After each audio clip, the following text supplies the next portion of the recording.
بسم الله الرحمن الرحیم. انا لله و انا الیه راجعون. مولانا نظر محمد دیدگاه، عالم ربانی و نماینده ادوار مجلس شورای اسلامی، دار فانی را وداع گفت. امروز در مراسم تشییع جنازه این عالم بزرگوار در عیدگاه شهرستان ایران شهر حاضر شدیم و با جمعیت بسیار بالایی اومدیم که گزارش رو تهیه کنیم، تقدیم حضورتون کنیم. با ما همراه باشید، میریم و برمیگردیم.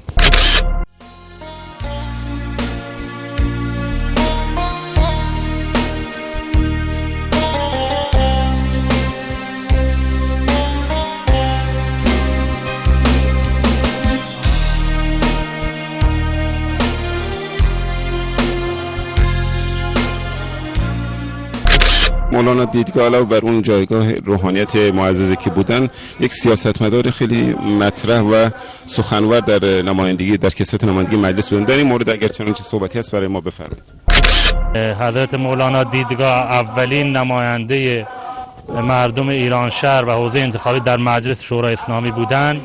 با این حال بعد از نمایندگی تواضع و ساده زیستی رو میتونه سلوحه زندگی خودشون قرار دادن و در این طول عمری که تا اینجا رسیده همیشه با تواضع و ساده زیستی الگوی جامعه بودن، طوری که باعث شده بود که بقیه جوانان، بقیه مردم، با اینکه این فرد هم عالم بود هم سیاستمدار بود، طوری زندگی میکرد الگوی همه مردم در منطقه قرار داشت. عالم مخلص و با خدایی بودند و حقگویی بودند و الله تعالی او را مریضی برای او آوردند و با این مریضی الله تعالی مقام و درجهش را هم بالا برده. ایشون در زندگی خودشون با دیانت و سیاست و تقوایی که داشتن، کسی بود که ساده زندگی را برای خودشون پیشه کرده و خدمات ارزنده‌ای که ایشون بر مردم این استان انجام داده بر کسی پوشیده نیست. ایشان عالمی برجسته و خطیبی توانا و دلسوزی برای مردم و نظام مقدس جمهوری اسلامی بود که در برهه‌ای نمایندگی مردم رو در مجلس شورای اسلامی بر عهده داشتن و چه خوب این نقش رو ایفا کردن. امروز هم که سفر کردن و عروج کردن به عالم معنا، می‌بینیم مردم چه استقبالی کردن برای تشییع جنازه این عالم بزرگوار. بارزترین خصوصیت اخلاقی ایشون چی بود؟ بهترین چیزی که چهره و شخصیت ایشون رو متمایز میکرد؟ اگر ما بخواهیم در یک جمله مولانا را تعریف بکنیم، واقعا مولانا مصداق اون آیه‌ای هست که فرموده در وصف اصحاب و یاران پیامبر اسلام: اشداء علی الکفار رحماء بینهم. مولانا از اخلاق بسیار وارسته، بسیار مهربان، بسیار خوشخلق برخوردار بودند و در عین حال با خرافات و با شرک و با معصیت و با منکرات بسیار تند برخورد می‌کردند، شفاف برخورد می‌کردند، حقگو بودند. مولانا یکی از خصوصیات بارز حضرت مولانا حقگویی هست، صراحت لهجه بود. برای هیچ کسی، همون گونه که قرآن کریم بیان فرموده در رابطه با منکرات، مولانا با هیچ کسی رو در بایستی نداشتند. و یکی دیگر از ویژگی های بارز حضرت مولانا که در واقع این وصف میگوییم از انبیا به ارث به ایشون رسیده بود، زهد و قناعت و درویشی و اینکه تجملات دنیا را در واقع مولانا اختیار نکردند.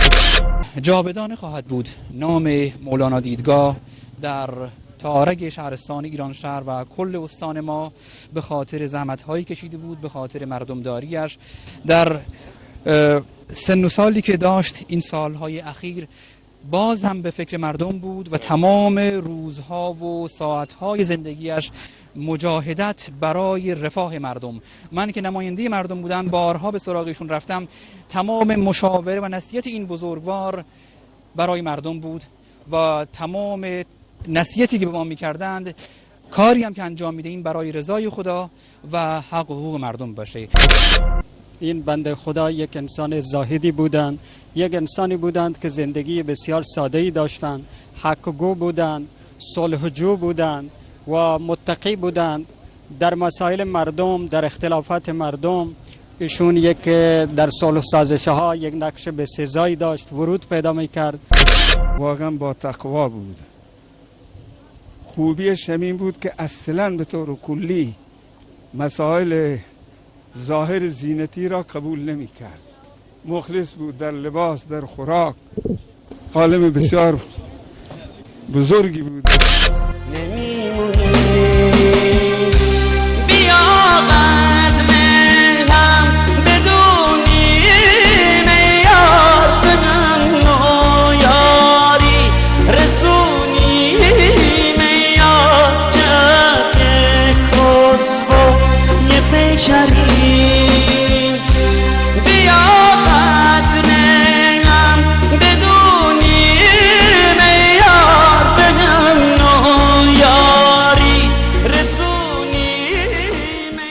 شانزده خرداد سال 1400 به عنوان یکی از تلخ‌ترین روزهای تاریخ مردم استان سیستان و بلوچستان و شهرستان ایران شهر ثبت شد. روزی که مولانا نظر محمد دیدگاه، نماینده محترم ادوار مجلس شورای اسلامی و یکی از روحانیون برجسته اهل سنت ایران در این روز به خاک آرام گرفت و روح یادش جاودانه شد.